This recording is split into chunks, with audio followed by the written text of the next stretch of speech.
I am dropping my transmission just like a couple weeks after dropping the transfer case and doing the adapter. So I had been driving this and everything was running fine. I was getting kind of a, it seemed like kind of a whine, or a, I don't know really how to describe it, but it sounded a little different from what it did before. And I don't necessarily think that's the issue, but I did also notice, like when I would cold start this, it would sound almost like a diesel, just like, it's hard to describe what that sounds like, but that's what it sounded like. And I would crawl underneath, and it sounded like something was rattling or clunking, not really clunking or rattling. And the more I checked it, I would take videos and whatever. It seems like it's not coming from the engine pan, really. And it seems like it's also not coming from the transfer case or transmission. It seemed like it was more from bell housing. So the other day I snaked my borescope up through the inspection cover there on the flywheel, and I was kind of suspecting maybe I have a cracked flywheel or something. It doesn't seem like it, at least from what I can see. But I did notice that my clutch fork is like very worn out. I should have a clip I can insert here, but after I disconnected the spring pressure and this linkage here, you can just wobble it all over the place. It's very loose in there. The throwout bearing, when I was kind of wiggling it, seemed to have a lot of play in it, so that wasn't great. And I think the clutch is in need of service. It still works fine, but one thing I do notice is when I start from a complete dead stop, especially on an incline like coming up to my garage, I get a lot of clutch chatter, and so it just feels like the truck is bouncing. And I think that's described by clutch chatter, just the clutch engaging. So probably time to do clutch.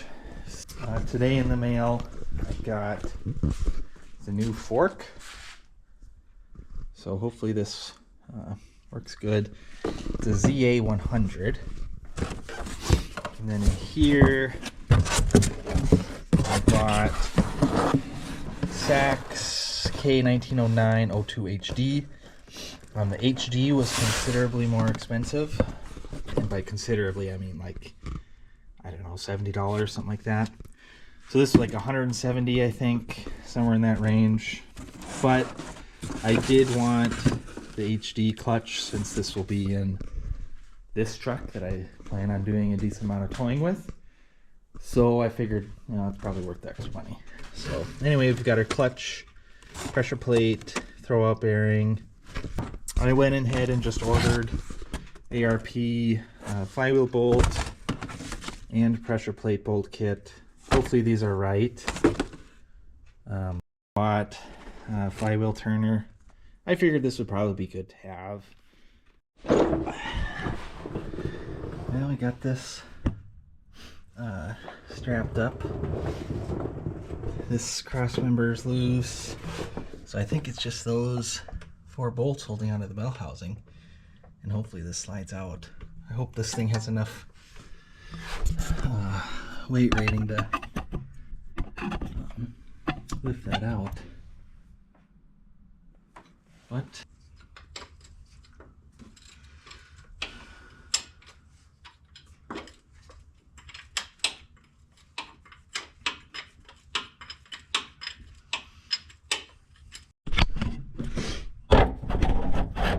I only got the carpet lifted up here.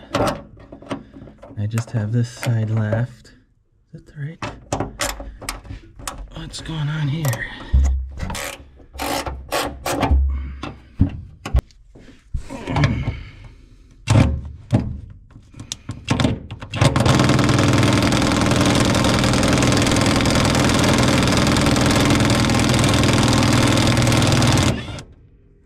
No clue why that was so tight.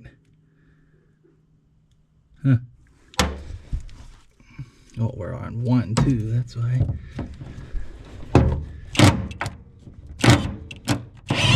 Yeah, that's a little easier. Down when I stem sealed this. Now, the question is, can I get that out?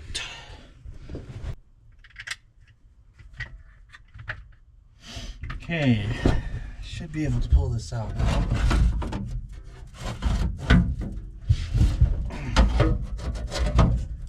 Turn it. There. Got it.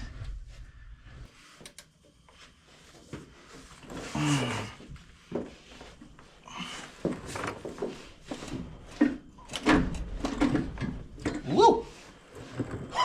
Now is that fully out?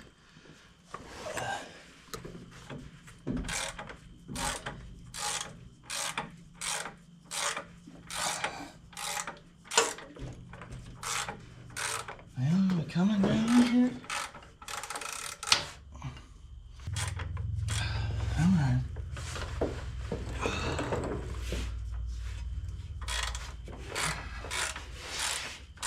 Back.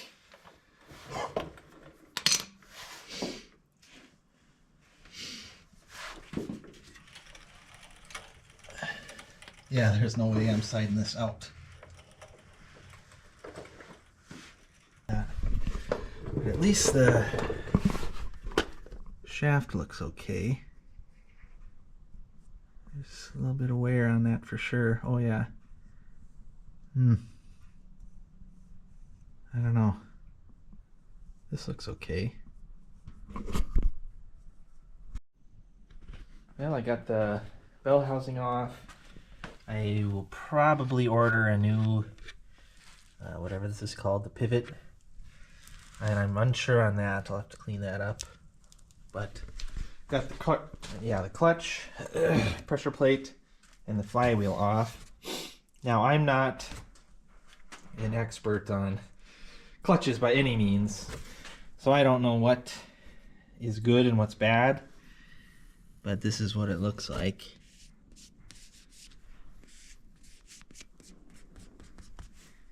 There's clutch material left, it looks like. It's not down to the rivets, but it's definitely, I don't know, it doesn't look amazing to me. And then this is the pressure plate. Well, I got my pilot bearing pulling on here. I don't have an actual slide hammer yet. It should be here Monday. So I had to grind a little bit off the teeth on this to get it to fit into the pilot bearing, but that's ready to go.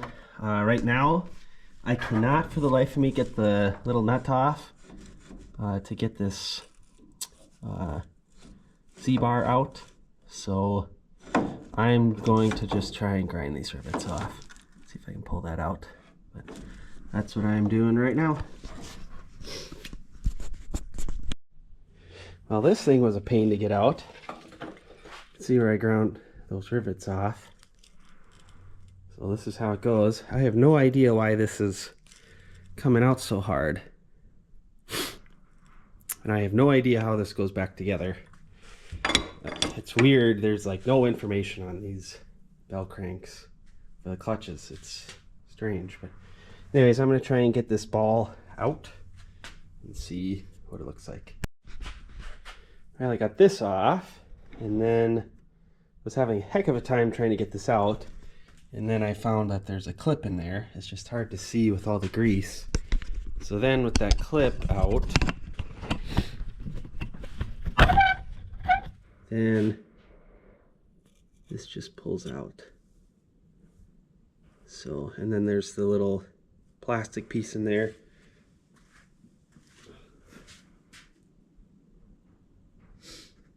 Front bearing retainer I've got off, and this kind of cleaned up. I need to hit it with some brake clean and just try and get any grease off, but bearing feels good. I don't feel any noticeable, you know, any bearings out. All the balls look good.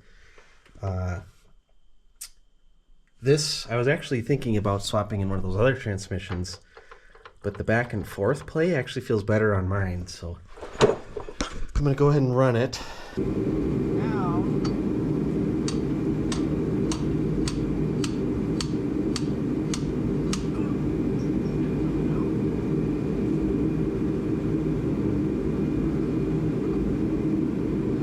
I suppose I left the flashlight way over there. Oh yeah, she's coming out. Okay.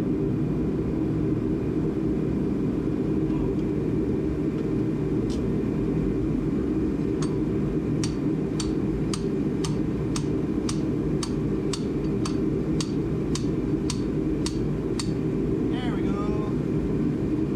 Got it. Well, we're getting our first snow. Probably won't be a whole lot, but it is windy outside. Might be able to hear the wind blowing out there. But I've been waiting for the slide hammer kit for basically a week. This was what was holding me up from being able to continue. So I got both the puller and the slide hammer. Puller came a lot quicker, but surprisingly, as long as I've been wrenching on things, I've never needed a slide hammer. But now I've got one. So that just has 2 sets of threads on it, so it fits to different slide hammers. I'll come back to this in a minute. But this is the kit I got. It's just the Amazon special, but it seems pretty decent from what I've seen. And I haven't needed one for this long, so I'm not a heavy user. But it is 8 Mile Lake 16-piece slide hammer. And a lot of them have bad reviews, and this one came up with good reviews. So I went ahead and purchased it. Well, once I bought it, it seemed like it wasn't going to work. You can probably even see from this, it doesn't seem possible that I could get these claws in here. But I'll show you what I did. Oh, I got that plenty tight. These come in and out pretty easily. I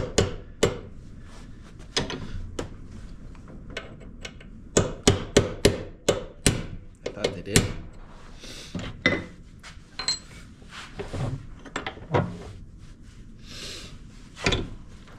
Let's try that again.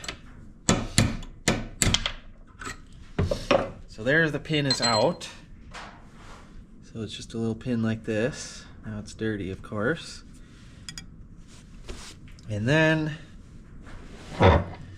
that allows this to swing out. And then you can get it out just like that. You'll see that I had to shave some off just to be able to get these claws closer together to get it through the pilot bearing. And even then, I don't think it was enough. Yeah. So I had to slide one in first, get it behind, and then you could come in with the second one and get it in there. And then you got both of them into both. Front input bearing retainer installed. So it's just lightly torqued right now until this gasket maker sets up. Just RTB gray, but it's installed. Spins fine. I did discover there's kind of decent amount of play, if you can see that.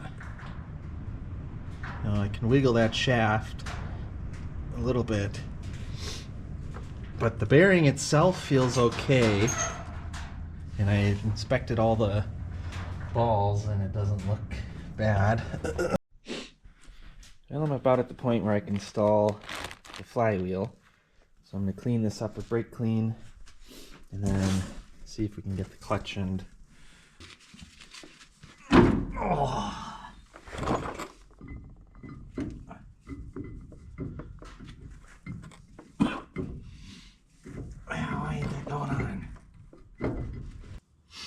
bore of this flywheel is too small. That's dumb.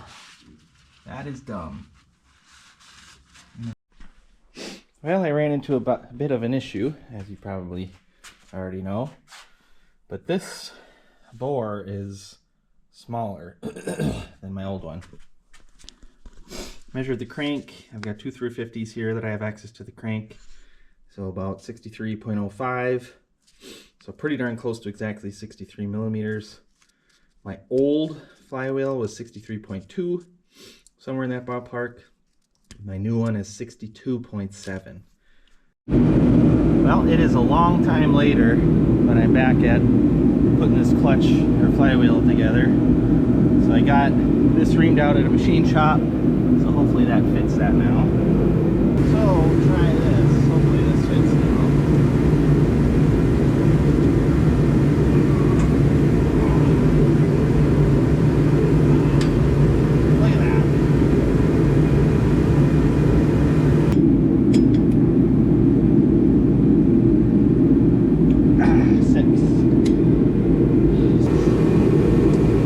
Chevy Ford Pro Series 7/16ths. We do 85 foot-pounds using the specified lubricant, which we are.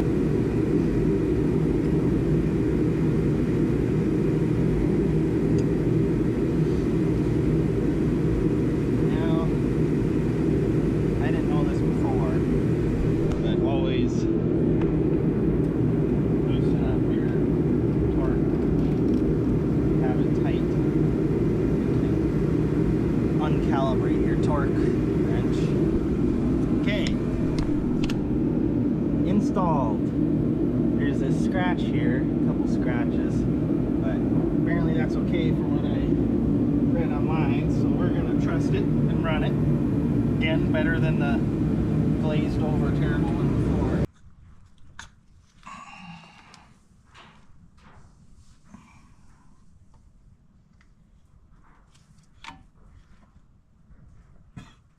Okay. I think I'll just try and...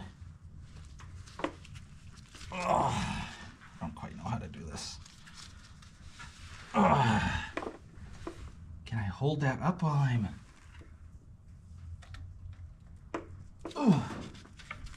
Oop.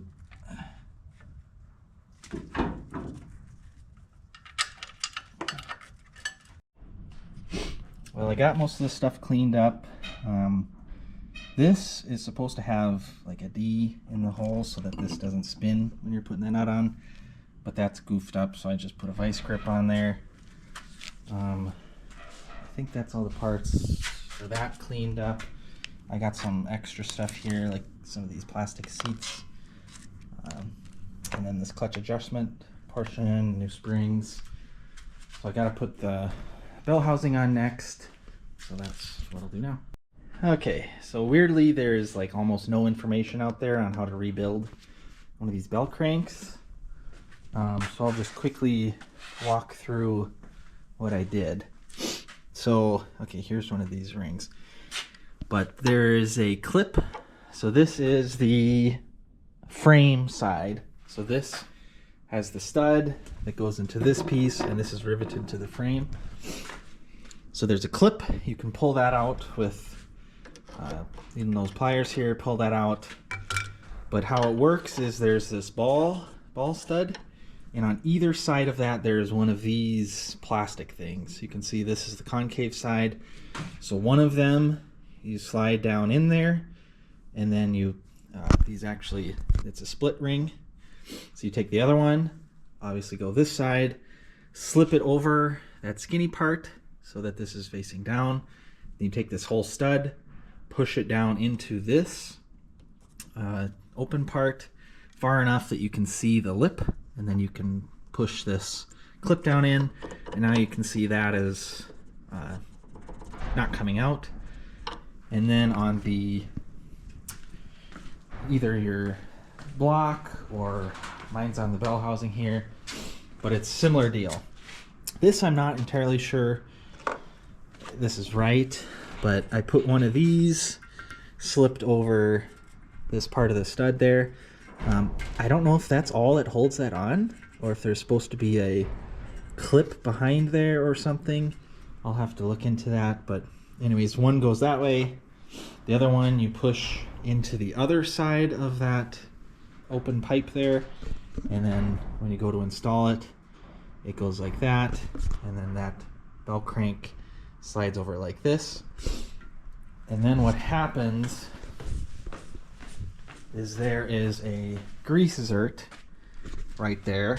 So you pump that full of grease, that slowly fills this up, and then it expands and pushes that plastic piece that's inside here, pushes it out so that it's flush with the ball. And then I suppose some grease moves into this region, so then everything is held together and flush and tight and lubricated.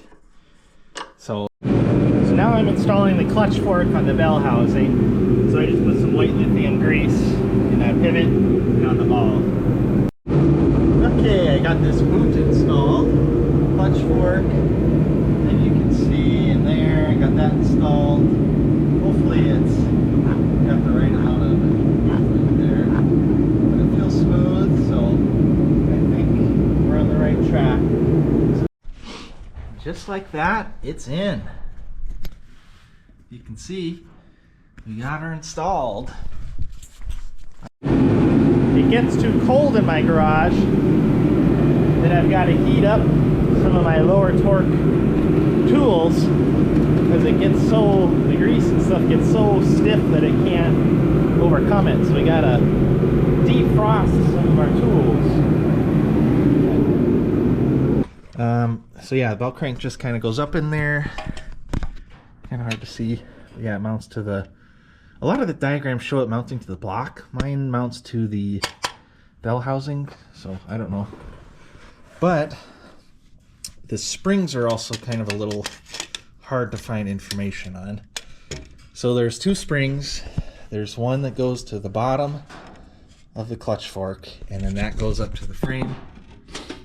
I think I got these springs on Classic Parts, so they make the right spring for this. And then also there's a spring, there's a hole in the top of this clutch fork, and then there's another hole above this. So that spring goes there. This one is kind of like the clutch return or assist return to go back to neutral position. And then this one kind of just keeps this, I don't know what you call that, adjustment piece flush with this. There's no actual mechanical connection between those two. It's flush. So that keeps those two together. I was actually missing this spring, so I'm wondering if that's some of where my rattling was coming from, other than just the throwout bearing and stuff being completely toast. But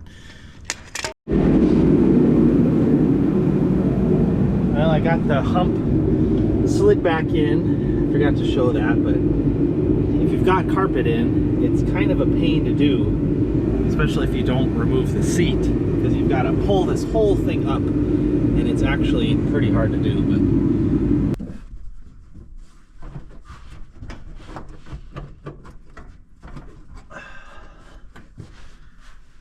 you can see.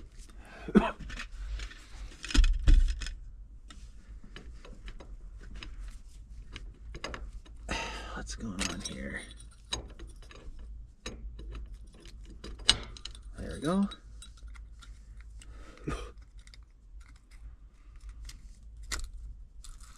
There.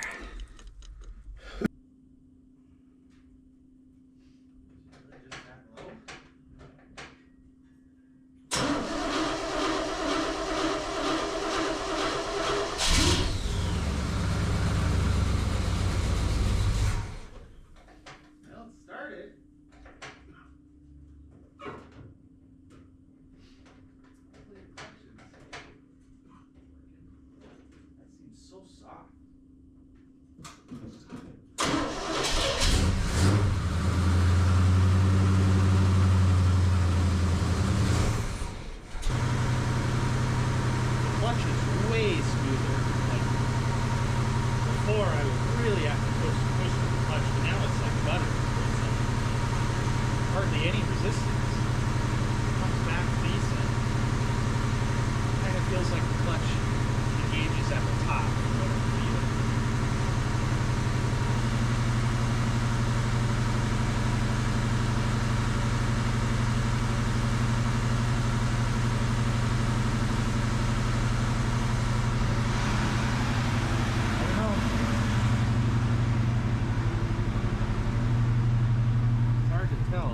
feels very shaky, like the steering wheel vibrates.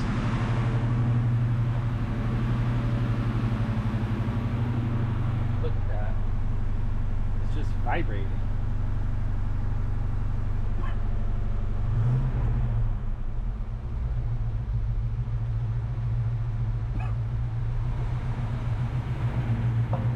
Yeah, you can see that rattling. That is.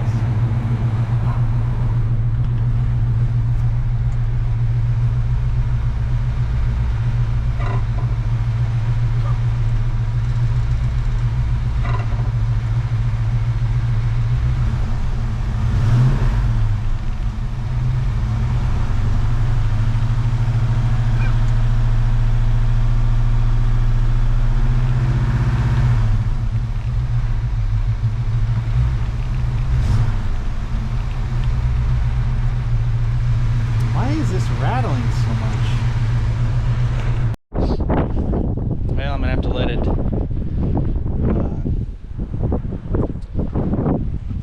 this exhaust work its way through my garage here, ventilate a bit. I don't know if it's just because I haven't run it in a while.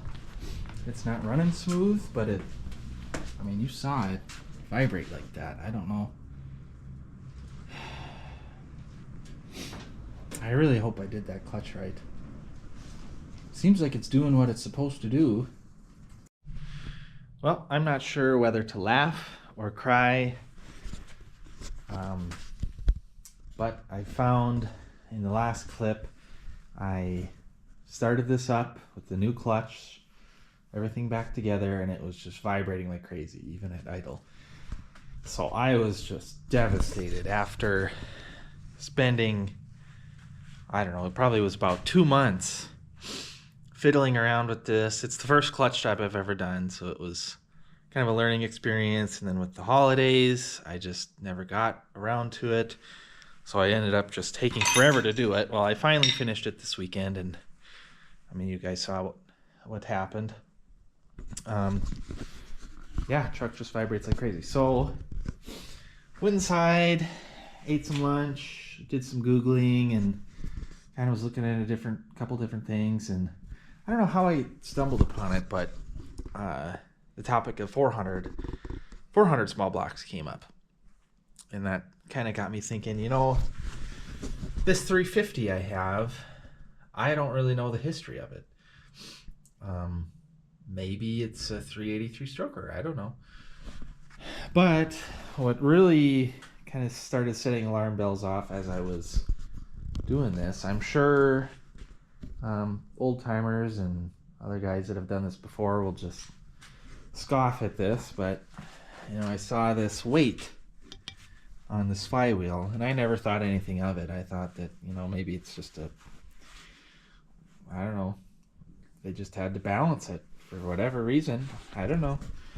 I think I knew that 350s are internally balanced and don't require externally balanced flywheel. So, but anyways, that weight got me thinking, maybe I have a 383 stroker. So, the way you know, a couple different ways. One, the weight on here, that indicates that it's externally balanced flywheel. So I could have a 400 crank in this 350. The other thing you can do is the harmonic damper in the front. 350s or other small blocks are completely round. Whereas the 400, it's got kind of a notch or a cutout in it. It's obvious if you see it. Maybe I'll put a picture on the screen, but sure enough, went under there. Yeah, it's got it. So my thought was, okay, maybe this is a 383.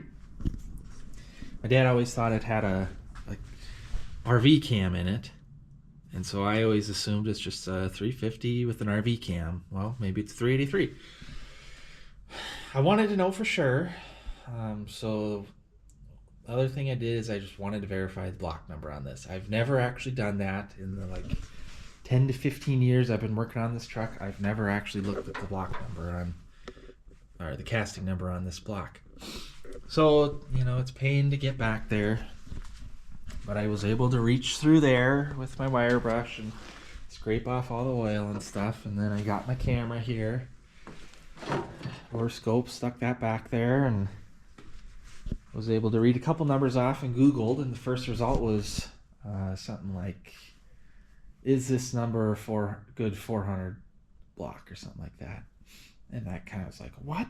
Are you serious?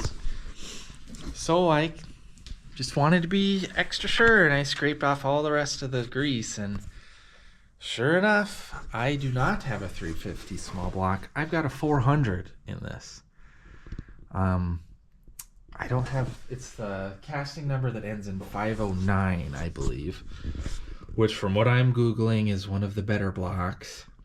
Doesn't have the cooling, as much of the cooling issues as the earlier 400 blocks.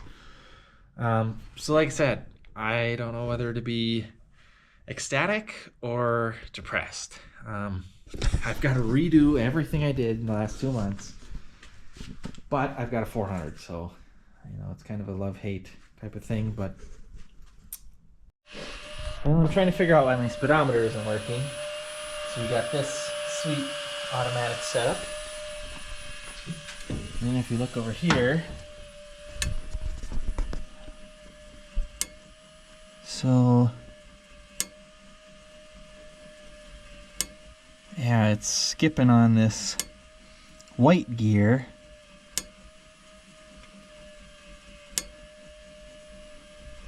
I don't know why it's not turning that. Something's stuck. We got that transmission dropped. We're gonna have to go back to the machine shop. That bore is just a little small in this one too, so we'll have to get that bored out. And then also I'm gonna have them match balance the two flywheels, or at least see how far out of balance the new one is compared to the old one. I don't know. Given that I have no clue the history of this engine, I have no clue if it's if the flywheel was balanced with the whole rotating assembly, or if it's just a stock flywheel and they just welded a weight on it. No clue. So see what the machine shop says, but I think that's it for today. In the last video I mentioned that my wiring here was all kind of a rat's nest. And I think I might have said at some point I was going to clean it up. Well, I decided to do that now. I was just doing some reading on these fuse blocks. There is slots for ignition and accessory. And I basically had all of those filled for my gauges and, you know, the screen, brake controller, etc. So I was running out of slots. I was running out of slots on the ground bus there. So again, was just reading, and apparently plugging directly into those accessory or ignition isn't great because it's unfused, or you're tying into something else, a different fuse that, you know, depending on what you connect it to, you could be putting more load on a certain circuit, or, you know, doing something you don't want. So anyways, what I ended up doing is going from accessory into this relay, and then the relay powers this auxiliary fuse box.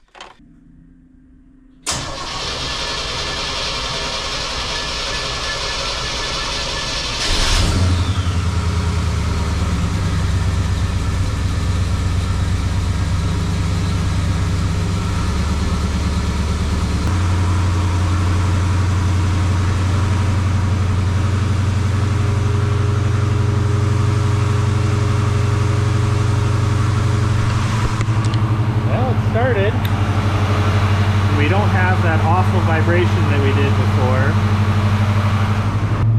but my accessories are working.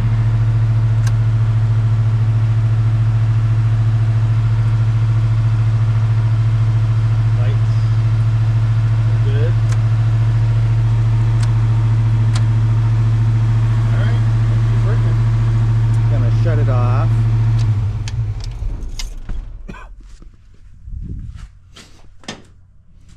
Well, it seems good. Clutch definitely grabbed when I released it. So I think we just got to put the drive shafts back in. Well, it's the first time it's been out of the garage in probably 2 months. It's kind of a sloppy mess out here now, but we're out. Things are looking good.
So, I gotta do the front drive shaft, so we got 4-wheel drive. And then I gotta do some wire loom. I redid some of this wiring in the engine bay while I was doing the clutch. So I gotta put wire loom on this one, keep these wires protected from the heat, and then this stretch here. I put these high temp boots on the 2 front cylinders since the plug is like as close as it can get. And then I just did some wire loom on some of the, especially this battery cable that goes underneath, and I've got it zip tied. It's kind of close to the header, so I figured I better put some protection on it. But yeah, we're finally back, I think. We're finally back.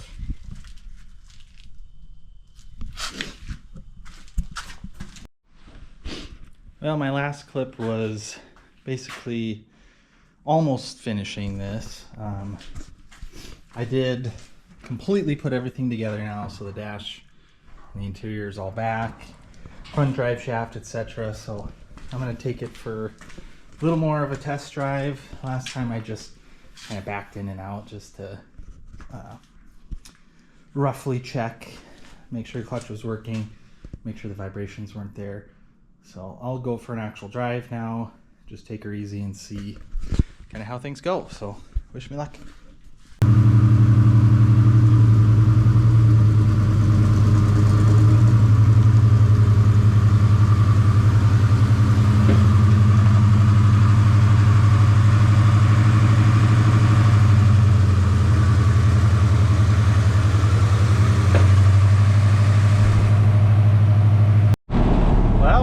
It still kind of does that whirring or whatever. I don't really know what that is, but we're driving at least. Speedometer's working. Boy, it really kind of feels not amazing right here.